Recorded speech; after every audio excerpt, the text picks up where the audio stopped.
Podcast is now starting. All attendees are in listen-only mode. Hello and welcome to the Copeland Center's follow-up webinar on RAP for Developmental Distinctions. I'm Katie Wilson. I am the Director of Operations for the Copeland Center, and we're just so happy that all of you are here to join us for the second part of this really interesting webinar series. Today we're joined with Lori Young and Gina Calhoun, who are going to go over the webinar with us today. And Gina, I think I'm ready for the second slide. So for those of you who were on the last webinar, we talked about the RAP for Developmental Distinctions. And we covered all the parts of RAP except for the crisis plan and the post-crisis plan, as well as some of the suggestions for people who are working with those with developmental distinctions. And so this time we are coming together to cover the rest of the program. So by the end of the webinar, participants will be able to recognize people's ability to voice what they need in a crisis situation, state the 9 parts of the crisis plan specifically designed for people with developmental distinctions, and discover creative ideas to enhance RAP groups and connect with various learning styles. So with that, I would really like to introduce Gina Calhoun. Gina spent 17 years in a state mental health hospital before she escaped to live on the streets. She attributes her recovery journey to supportive relationships that choose to focus on what's strong instead of what's wrong, and for the opportunity to work in a supportive environment where she is part of a team making a difference. Gina went on to become a peer specialist and serve on a committee to close the state hospital where she was institutionalized. And Gina was awarded the Distinguished Advocates Award from PA from the Congress. Sorry, getting a little feedback on my side. I hope that the audio is okay on your guys' end. In 2012, Gina won the Timothy J. Coakley Behavioral Health Leadership Award. This award honors consumers and family leaders in the behavioral health field whose work is characterized by the highest degree of integrity and passion for creative approaches for improving the lives of persons living with mental health, especially in the public sector. This work has been a real passion of Gina's, and we're so happy that she's both with us to share it today and also on the Copeland Center team. So the format of this webinar is that Gina and Lori will be giving their presentation, and it will be followed up by questions. So if you have any questions, please do type them in during the course of the webinar series. So with that, I turn it over to you, Gina.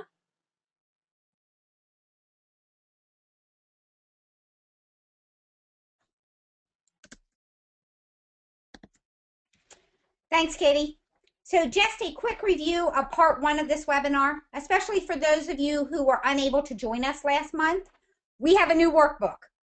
The workbook, RAP for People with Developmental Distinctions, is based on the Wellness Recovery Action Plan. It is intended for people that may enjoy workbook-style learning, and especially for people that live everyday lives by learning outside our traditional academic status quo. This workbook uses simple but profound language to guide a person to develop his or her own plan to stay as happy and healthy as possible. It can also be used as a plan to support a person to move towards a self-identified life goal, like getting a job, getting your driver's license, learning a new sport, etc. I personally have a RAP that helps me to live beyond my mental health challenges, and a RAP that helped me to quit smoking. So it's working in my life as well. Something very important to remember: the only person that can write my RAP is me. The only person that can write your RAP is you. You and only you decide if you want to develop a RAP, when you will do it, how you will do it, through words, pictures, recording your own voice, using our new RAP app, whatever's going to work for you. You also decide who will support you in developing and living your plan. Before I go any further, the experts by experience that helped Mary Ellen to co-author this workbook are not with us today. They were with us in the first webinar, but I still think it's really important to introduce them. So if you're looking at the PowerPoint slide, the only gentleman in the picture on the slide is Christopher. To the left of Christopher is Rachel. The person kneeling in front in a pink t-shirt is Nikki, and the person behind Nikki is Sue. So when I refer to the experts by experience throughout this webinar, you're going to at least have a visual image of who they are. So one of our experts by experience, Rachel, said this about the new workbook. She said, "Hey, this is pretty cool.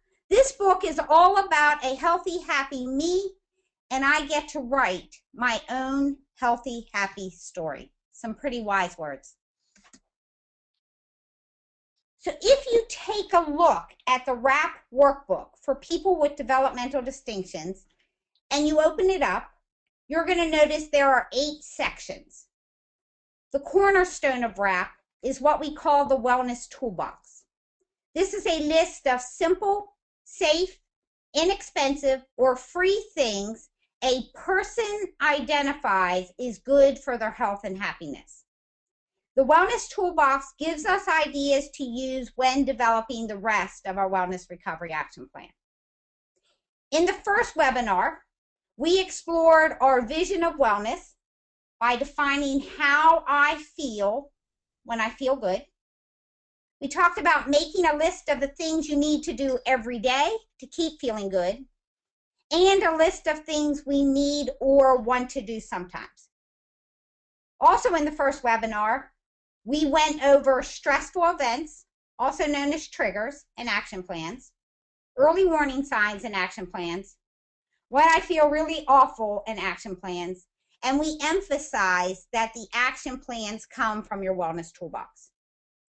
Today we are going to discuss the crisis plan as well as tips to make WRAP more interesting and fun for all different kinds of learning styles. So let's get started. If you're looking at this PowerPoint slide, you're going to see a picture of a Chinese symbol. This is the Mandarin Chinese symbol for crisis. The first character means danger, and the second character means opportunity. I would encourage all of us to, yes, recognize crisis as a time of risk where urgency prevails, but also recognize crisis as an opportunity for learning and growing, and perhaps a catalyst for change in people's lives.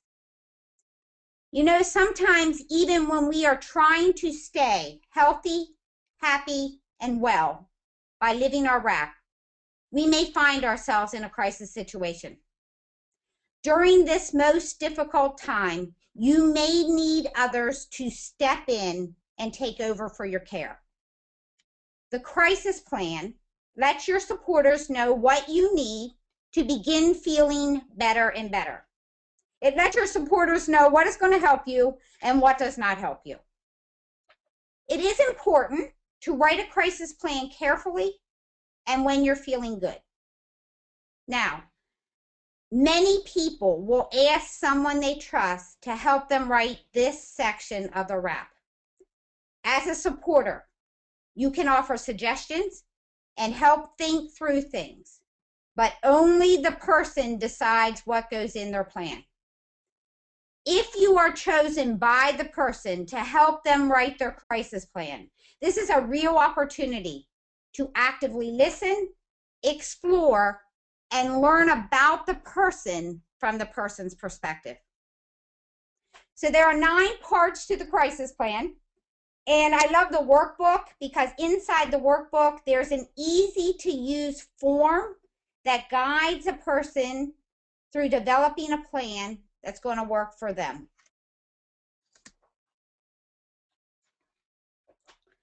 So let's go over the 9 parts of the crisis plan.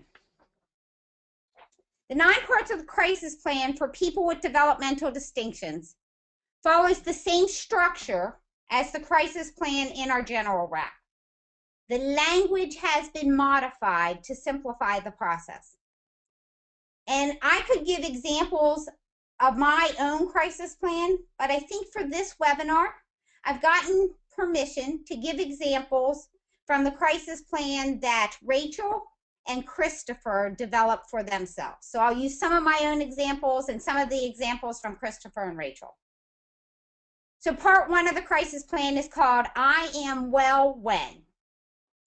So you write down, what will people see and what will people hear that will let them know you are well, you're feeling good.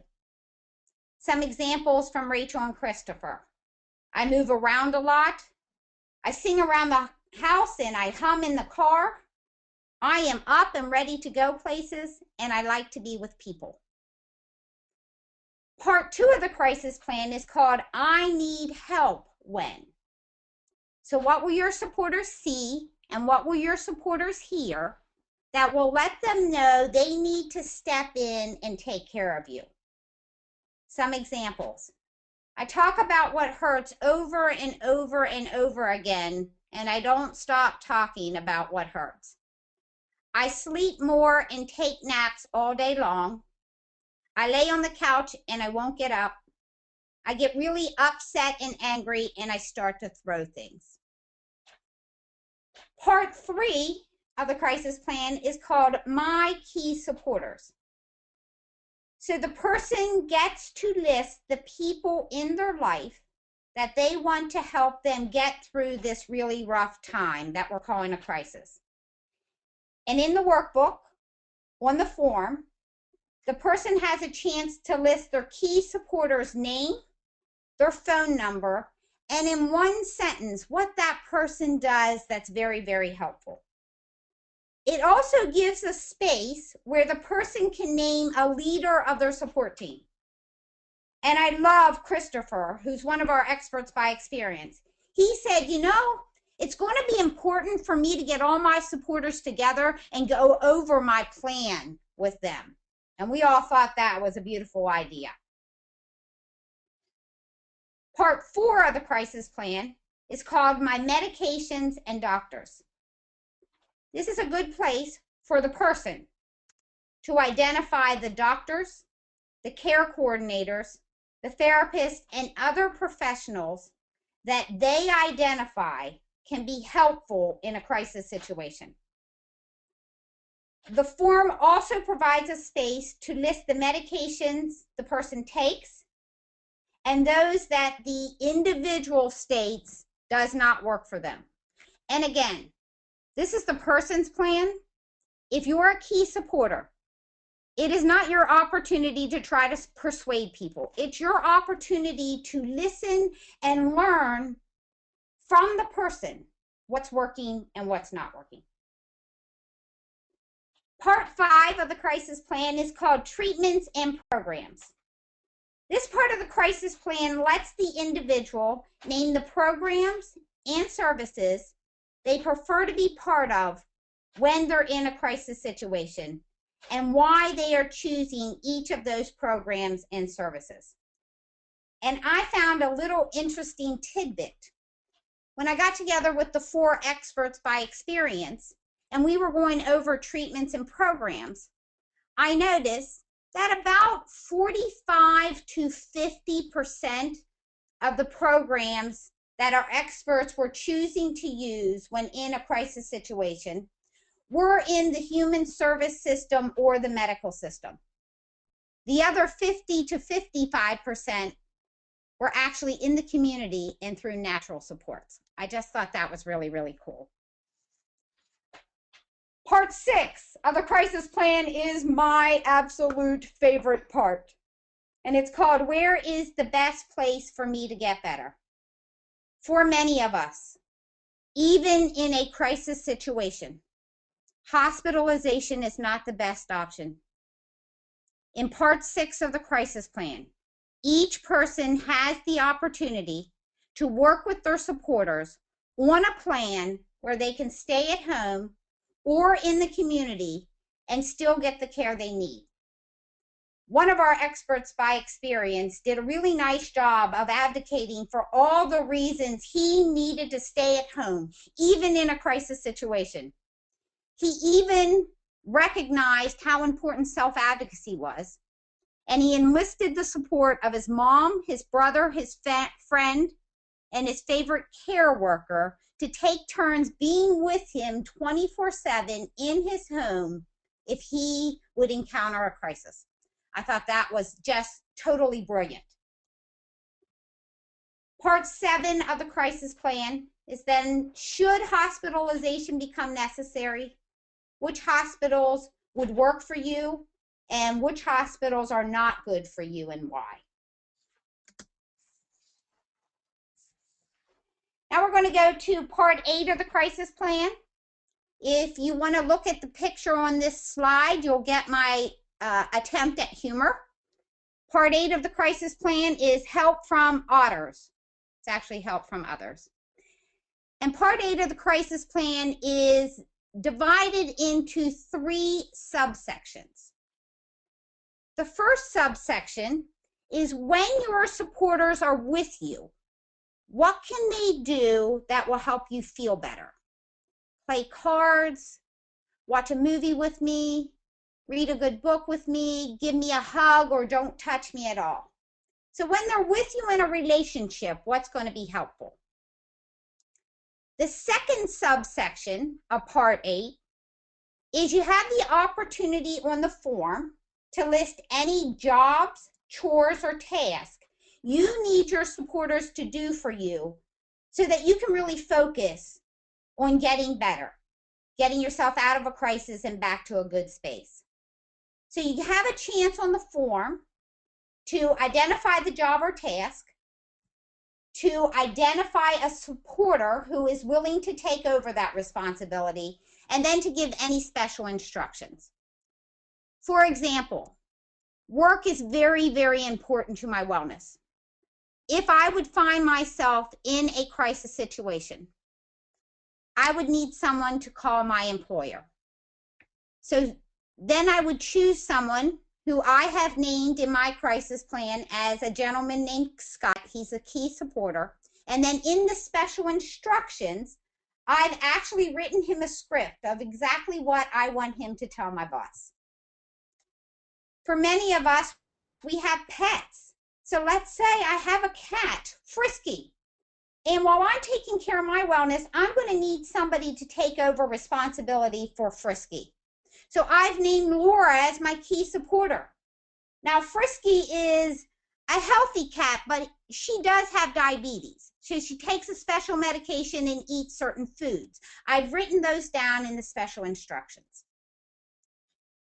And then the third subsection of part 8 is you list those things that do not help, things you do not want your supporters to do. So there's help that helps and there's help that hurts. There's some things that if your supporters did it, it would just make things worse. An example from my own crisis plan, I have, you know what, don't offer me any Pollyanna optimistic statements that make you feel good to say it, but do nothing to support my wellness. Like, oh, Gina, just don't feel that way. Well, gee, if I could feel another way, don't you think I would? So don't offer me Pollyanna optimistic statements. Don't yell at me. And I don't want to be put in seclusion and restraints. I write all that down in the third subsection of part 8 of the crisis plan. Part 9 of the crisis plan is people will know I'm getting better when. So what will your supporters see and what will your supporters hear that will let them know you are getting better and better? You're coming out of the crisis. Just have a cute story to tell you. So I was working with the experts by experience. We were all learning from each other. And they fell in love with the key recovery concepts of hope, personal responsibility, education, self-advocacy, and support. And Rachel really gravitated towards self-advocacy, having a voice in her own life.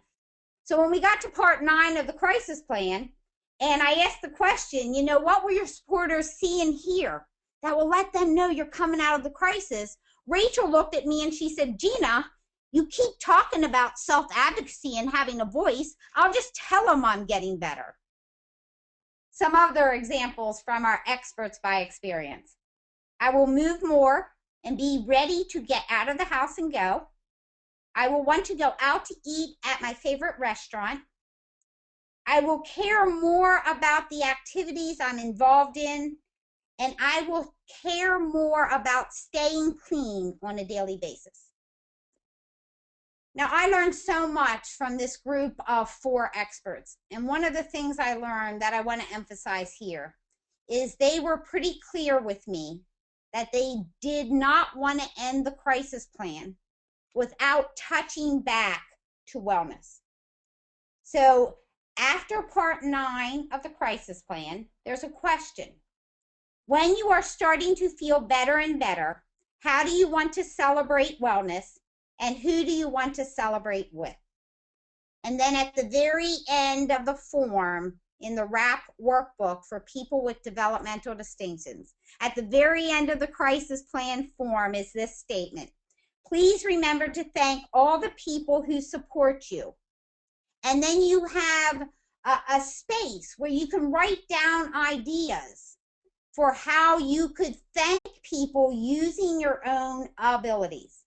So one of the persons in the group thought it was a good idea that when she came out of a crisis, she liked to bake. It was a wellness tool. She would bake cookies and take them over to her key supporter's house and just say thank you and give a plate of cookies. Another one of our experts is brilliant at making homemade cards, so she thought she would use her abilities and make some thank you cards and give them out to her key supporters. So it's a chance for you to tap into a wellness tool and acknowledge and thank your key supporters. Now I'm going to turn it over to Laura to share with us a few tips on bringing WRAP to life for people with developmental distinctions. And I do want to introduce Laura, tell you a little bit about who she is. So Laura is the Intellectual Disabilities Program Specialist for Franklin and Fulton County in Pennsylvania. She's been working in the field of developmental disabilities for 15 years. Her experience spans from working with Special Olympics to being a residential provider, working in a day program, working as a service coordinator, and finally now she works for the Pennsylvania County government. She has a degree from Penn State University in horticultural therapy, and she worked her way through college working in a day program near the Penn State campus. She is a strong advocate for the rights of people with disabilities to lead their own lives and be included in their community through living, working, and meaningful activities. So I'm going to turn it over to Laura. Thanks, Gina. So just to review a little bit, in part 1 of the webinar, if you were with us, Gina and I and our 4 experts by experience went over the 5 key recovery concepts and the Wellness Recovery Action Plan from the Wellness Toolbox to when things are really awful. Then today, Gina went over the crisis plan. The following section is for those of you who will be supporting someone or facilitating the WRAP for people with developmental distinctions. These slides will give you tips and strategies and examples of what Franklin and Fulton counties in Pennsylvania have done to help everyone get the most out of the WRAP with developmental distinctions. So here are some tips and strategies to use. Remember, people who have developmental distinctions may learn differently than you. There's no right way to learn or no wrong way to learn, just different ways to learn. People with developmental distinctions may think more concretely. They sometimes may not grasp abstract concepts, so those feeling words and phrases may be difficult for them to understand and or express. If they cannot see it or hear it, sometimes they cannot express it. For example, when asking someone what they feel like when they are happy, you may get a blank stare or a deer in the headlights look. But when you ask them what kind of face they make when they are happy or what they are doing when they are happy, you'll get some more concrete answers. For example, I smile and laugh when I am happy. They may need some more time to process information. So you may need to be aware of this when speaking and asking questions. First, Do not give them a sequence of events all at once. If you ask them to go to the garage, take the trash out to the curb, then come back in and watch TV, odds are they will either go to the garage or watch TV, as they will only grasp the first or last item in the sequence. So give one-step tasks. Also, when asking someone a question, wait to see if they are processing the question before asking it again. This is an area sometimes I struggle with, especially if I'm in a hurry. I will try to help it along by offering some suggestions. For example, the first question I may ask may be, what do you want to do this evening? Then, if I don't wait until they process the question and the answer by what my standards are, I may help it along by suggesting activities such as, do you want to go to the movies or do you want to go shopping? When all along they wanted to go out to eat. But because I was not patient, they chose one of my choices instead of their own. They may need some direct help. So people with developmental distinctions, sometimes you will have to do things for them. They won't be able to finish the task themselves. The key here is to balance that fine line and make sure that they do as much as they can by themselves and that they're their ideas. And facilitators and supporters may need to adjust.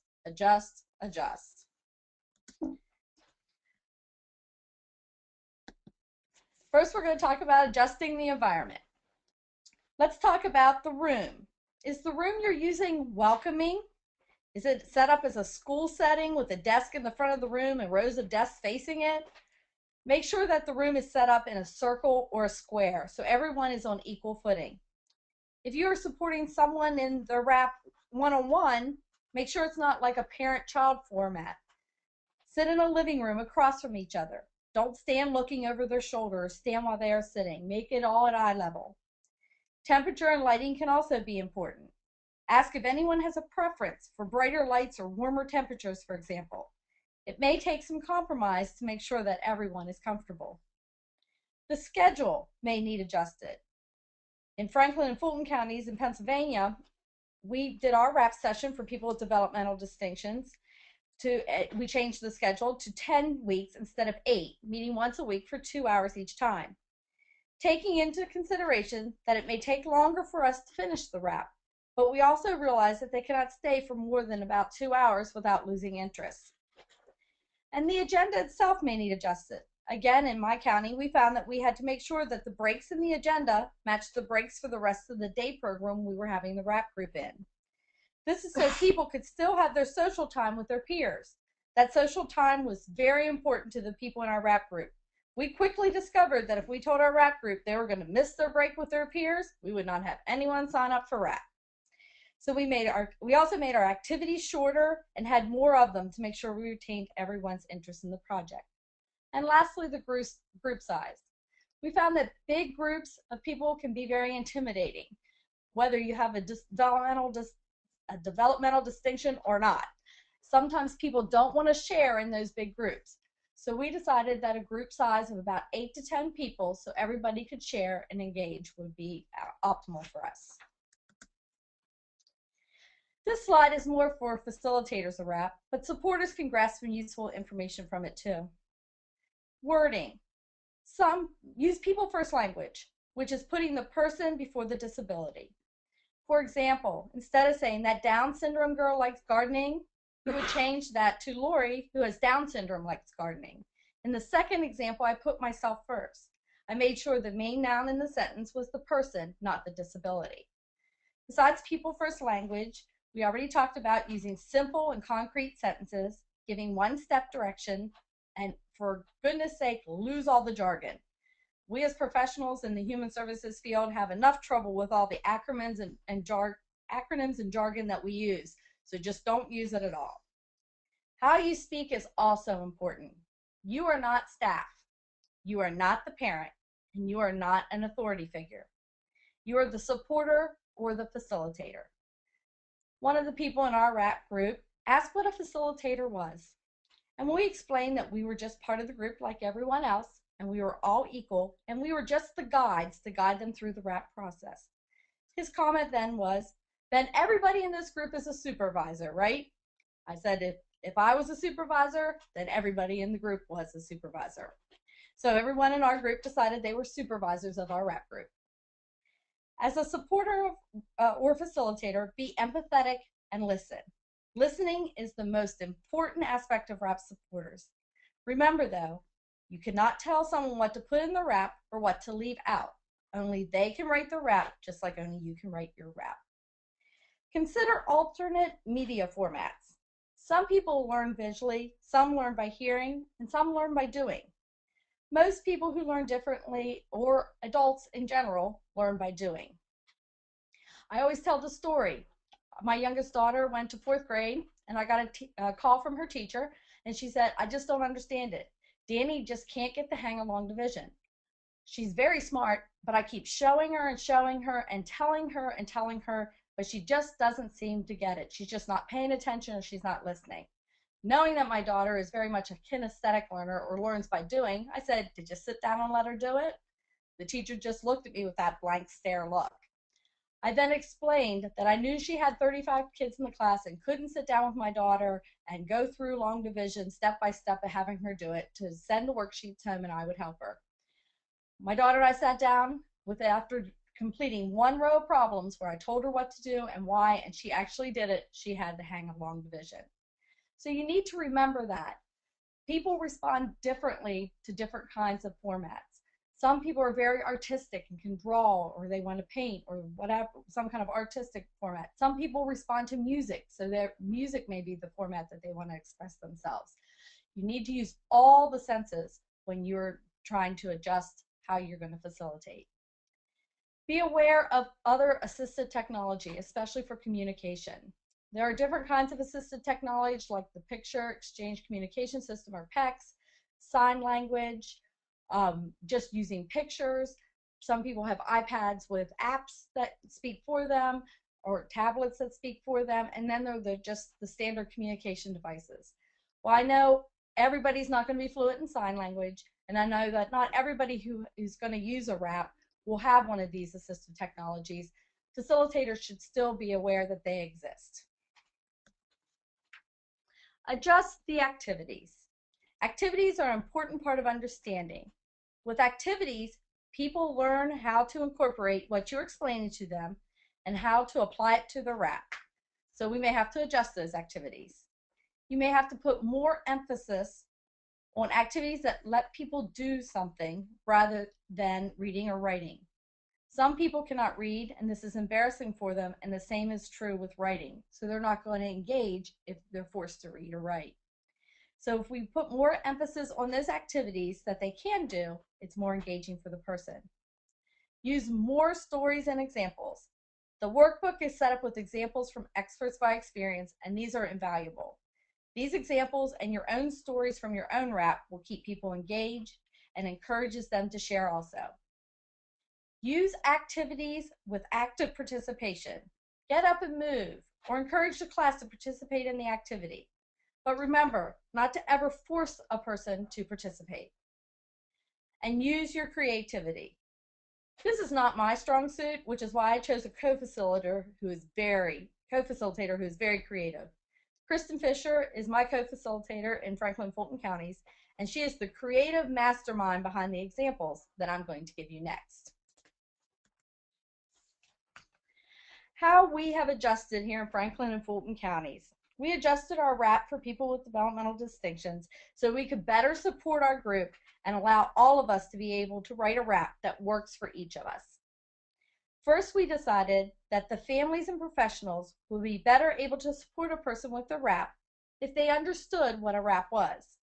So we held meetings where we explained what a RAP was and the concepts that it's voluntary, the person decides what's in the RAP, and the person decides who to share it with. The parents and the professionals had plenty of questions which we answered, because the main goal of this was, our hope was that it will help the person when they are trying to live out the RAP. We adjusted the agenda to what we call an explain, activity, do concept. Kristen or I will explain the section of RAP we're doing that day. We will give examples from the workbook and from our own RAPs. Then we'll do an activity to emphasize this. And then we help them complete that section of the RAP. For example, when explaining hope, we give the definition of hope and examples from our own lives, and then everyone makes a hope quote sign, and they take those signs home, which was a big thing for our group. My quote was, "Nothing is impossible, for the word itself says I''M possible." So impossible without the quotations. We asked them to put this sign in their room at home or in their bathroom or wherever they'll see it every day and look at it every day to give themselves hope to start the day.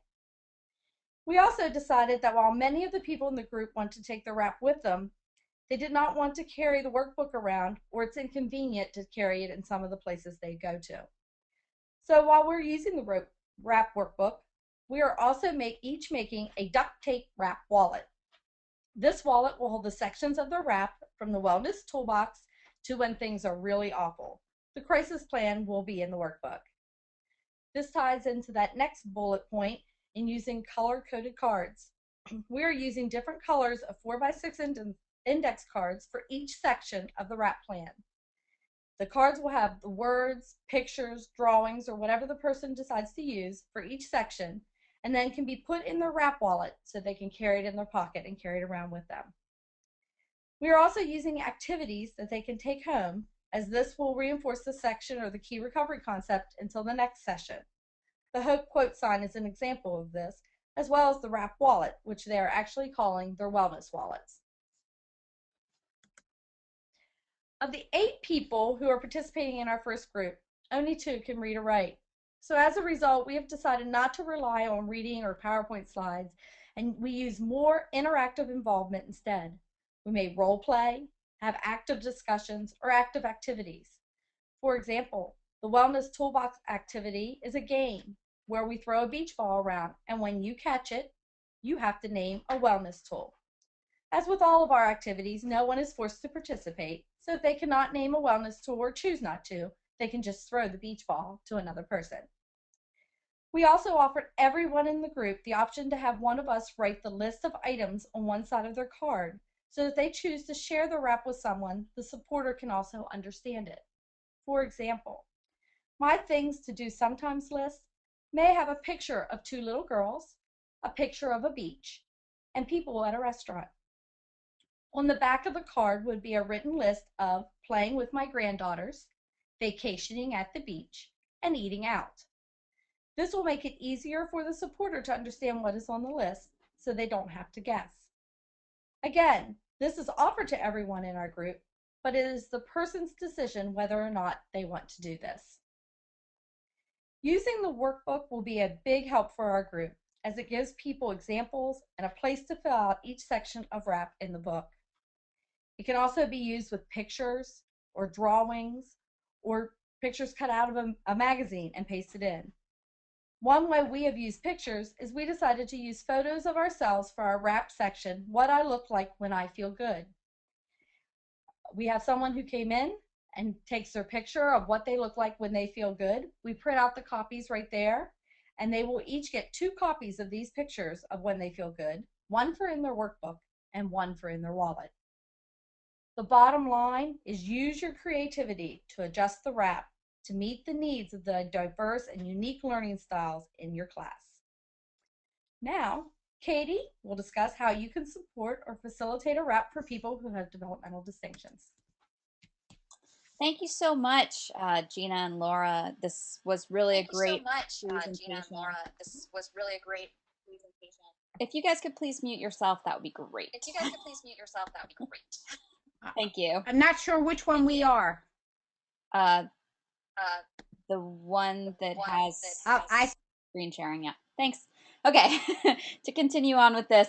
So I think that especially Laura's presentation about how to bring some great creativity to their wrap workshops was really a great explanation about how you can really make wrap a very engaging process, especially while thinking about the group you're working with. So I just wanted to let some of you guys know, because I know that there are people who are learning about wrap for the first time, how this works. And also, this is the way that they've implemented this in Franklin Fulton County, where Laura works. So the first part about creating a great RAP program is developing a RAP for yourself. RAP has been found to help pretty much everyone gain greater wellness in their lives, and really gives you a planful way to think through challenges, whether those are being more active or dealing with loss or any sort of life work balance. RAP is a plan that you can use for that.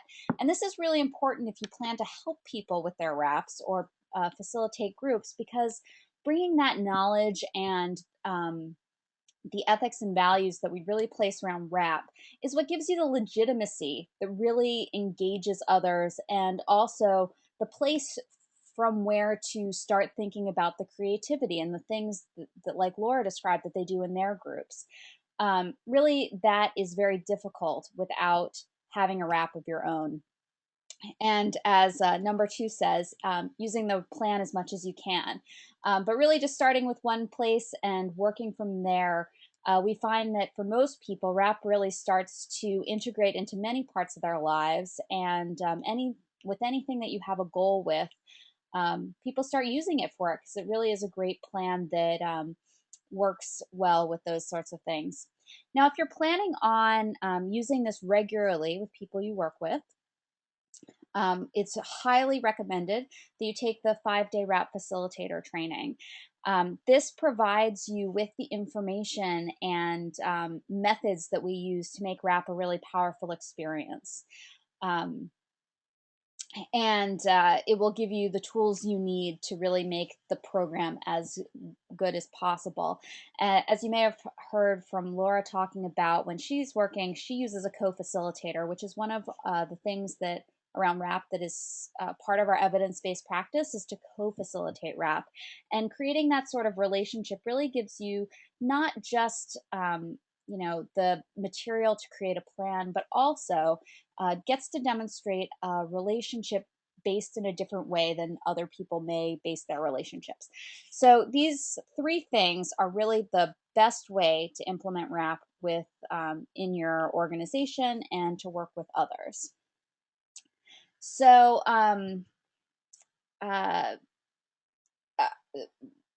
we do have time for questions, so if people do have questions, please write those in. We do have a few minutes, so if you have questions for Gina and Laura, please do let us know. Gina is also reminding me that we are hosting a Introduction to RAP. It's a 3-day Seminar 1 training with sort of designed around RAP for people with developmental distinctions. It's in New Jersey, and you can find out more information about it on our website. People are asking about the possibility of accessing this webinar in the first webinar, and those will be available on our website later today. So that should answer those questions. Does anyone have any questions specifically for here we go. Here's a great question. Okay, are you guys ready for questions on your side?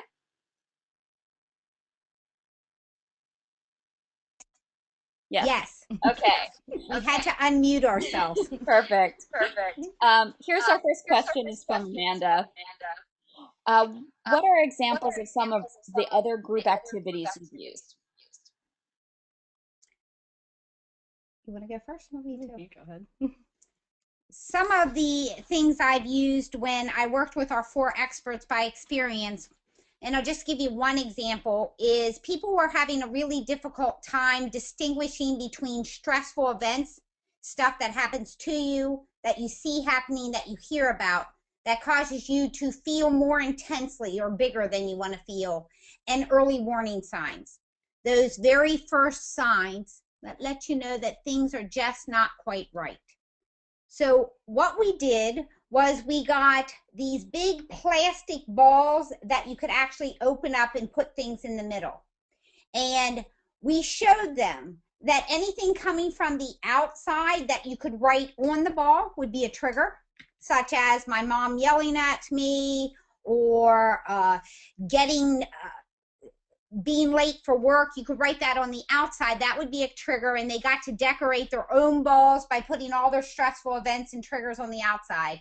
And then in explaining early warning signs, we opened up each person's ball, and we said anything coming from the inside your body or on your body might be an early warning sign, like being tired, stomach aches, sweaty palms, and they got to put that inside the ball. So it was sort of an object lesson, something they could take home, and something that really gave a distinction between stressful events or triggers and early warning signs. Does that make sense? Absolutely. All right. I was going to say, we do a lot of things where we do repetition also.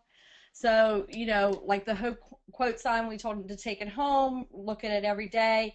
And so they really like to do that. When we were talking about support and we talked about supporters, we already wrote down some of the ideas that they gave us, more for Kristen's and my benefit than anybody else's. So when we get to that crisis plan and they're looking at us and they're saying, oh, I don't know who a supporter could be, we could say, well, you know, when we were talking about the key recovery concepts, you listed your mom as a supporter. Could she do something to help you? Would she be someone you'd want to use? So it's just ideas that we use, that repetition. We did the same thing for wellness tools. You know, as we were just pitching the ball back and forth and we were grasping on it, we also were writing down what they said a wellness tool was, because we found when we got to actually putting the wellness tools on the card, they were saying, oh, I don't know what my wellness tools are. But then we could go back to the game we played and say, but you used going out to eat as one of your wellness tools when you caught the beach ball. Would you like to put that on your card? So we just use a lot of repetition through the activities of what we've already done. And one other thing that we learned when I was working with the 4 experts by experience was that they had a difficult time coming up with feeling words on how I feel when I feel good. So we allowed people to draw all different kinds of smiley faces all over easel pads, all over the room. They could draw a smile. They could draw a little circle with a face that had a yawn. They could draw an excited face, whatever they wanted to draw. And then we identified, this one might mean happy, this one might mean ecstatic, this one might mean love struck. And they could pick the ones, the feeling words that described them when they were in a good place. And they actually liked that activity. They had a good time. Yeah, another way you could use that is also with digital cameras, because most people have digital cameras, because it's something you can say, well, what do you think you look like when you're happy? And then you can actually take a picture and show them, is this what you want to look like when you're happy, or that kind of stuff, so they know exactly what they're looking for. And if this is the Mandy that I know, this is Gina. You are so creative, so I'm sure you're going to come up with creative ideas that you're going to email Laura and I so we can steal them.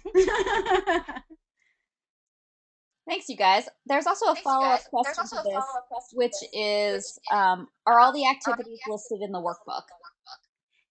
No.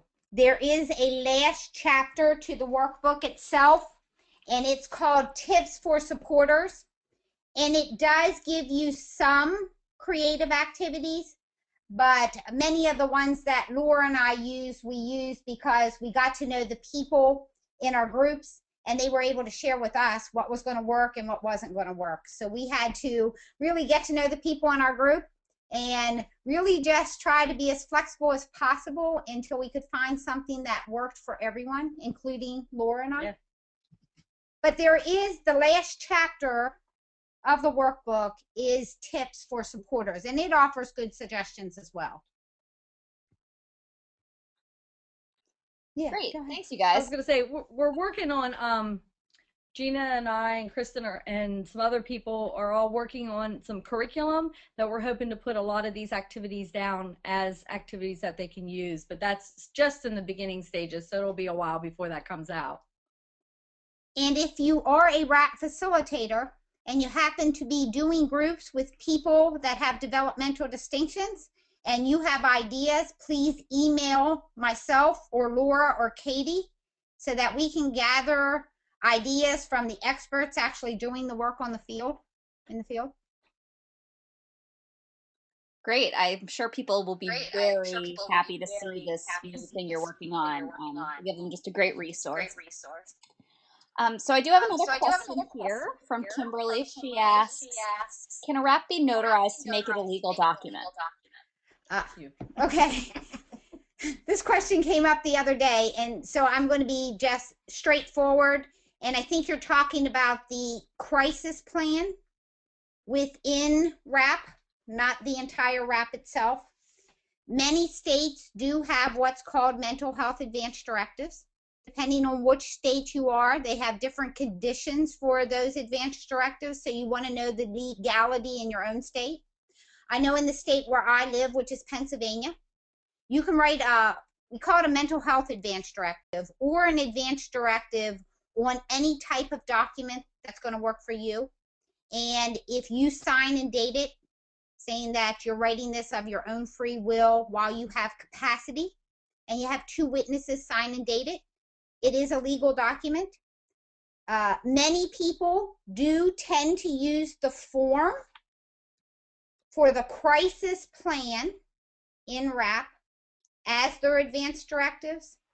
Others do not. So they are 2 separate. The crisis plan is separate from advanced directives, but you can blend them together. You do want to look at the legality of mental health advanced directives and advanced directives in your state. However, Laura and I were talking the other day, and we're not sure in the world or the Office of Developmental Programs if they have something comparable to a mental health advanced directive. So we are right now in the process of researching that. I'm sorry, I can't give you a better answer. Katie, do you have anything? I was just going to say that while the legal part of it can be very important, what's really important about it is developing your key supporters who will be helping you through a crisis, and establishing the parts you can control as well as you can. To me, that's just as important as making sure it's a legal document, because that's one of the ways to ensure even more precisely that your wishes will be followed. That's a good point, Katie. I know in my crisis plan, I have chosen 7 very strong key supporters that are willing to advocate on my own behalf so that I can get the things I need to get out of a crisis and get back to a life of wellness. And I intentionally chose 7 actually very strong people that will as closely as possible make sure my needs are met. And I've actually implemented my crisis plan once in the past, and I was able to avoid hospitalization because I had these 7 strong people in my life that were surrounding me with support.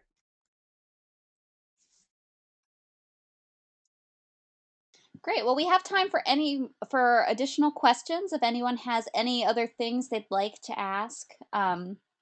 It's been such a pleasure being on the line with you guys for this second webinar, and seeing how you guys have put together the crisis plan as well as some of the additional tools that have been used in the groups. That's just so inspirational about how to connect with people using this specific planful way to think about their own lives.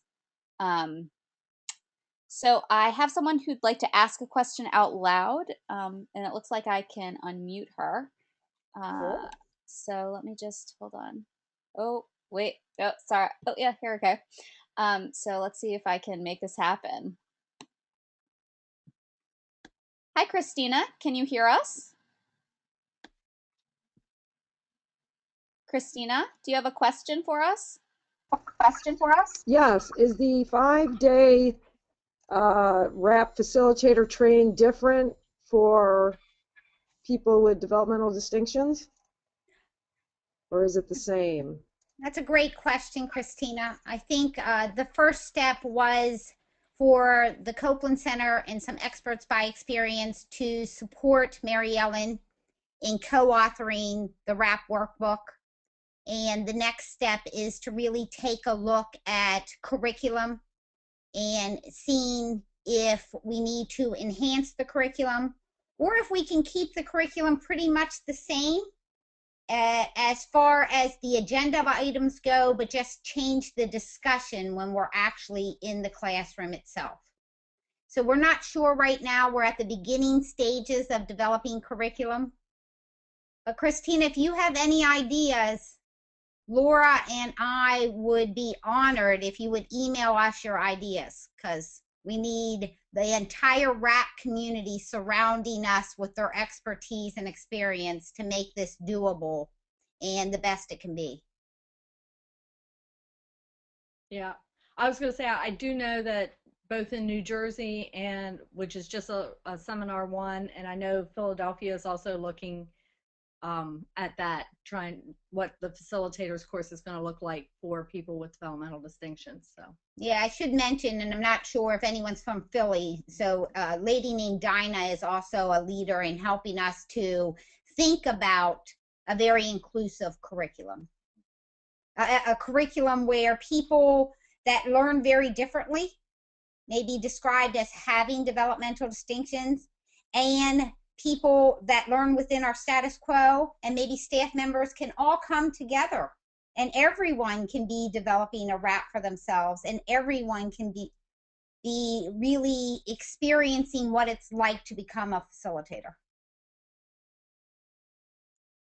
Thanks for the question. Yeah, great question there. I'd also say that many people who are working with those with developmental distinctions have been trained as RAP facilitators at this point, using the standard curriculum. Because it's very flexible, there's also much you can gain out of that training to work with any group. Is that a fair? I know when we did the RAP facilitators training geared towards kids, that we didn't change the agenda. What we did was change the conversation. So let's just go with one of the modules in the RAP facilitators training, which is called the power and importance of language. When working with children, we talked about the power and importance of language and how do you communicate in a way where, as an adult, you're still standing shoulder to shoulder, peer to peer with children, not an authority figure in the room. And how do you use the power of language to really make connections with children as peers, and really make connection with children so that they can understand what you're trying to communicate. So we didn't change the module itself, we just changed the conversation happening in the room. Great. There are two last questions that have just come in, so I'm hoping that you guys will take the time to squeeze in both. The first is, well, this one's from Maureen, and she says, excellent presentation. Is there a post-crisis planned? Post-crisis plan planned. Mary Ellen, Laura, and myself are in the midst of coming to a mutual agreement on the language for the post-crisis plan. It is not included in the workbook, but we are hoping to include it in later editions. Right now, we're trying to find some language that will hold to the fidelity of RAP, which is so important, but also language that will connect with people that may be using the workbook. So we're working out the details there. Okay, great. Last one, very creative question, which is, how would you write a RAP with a seeing impaired individual? And that is from Jean. Katie, we lost the rest of the question. Oh, how would you write a RAP with a seeing impaired individual?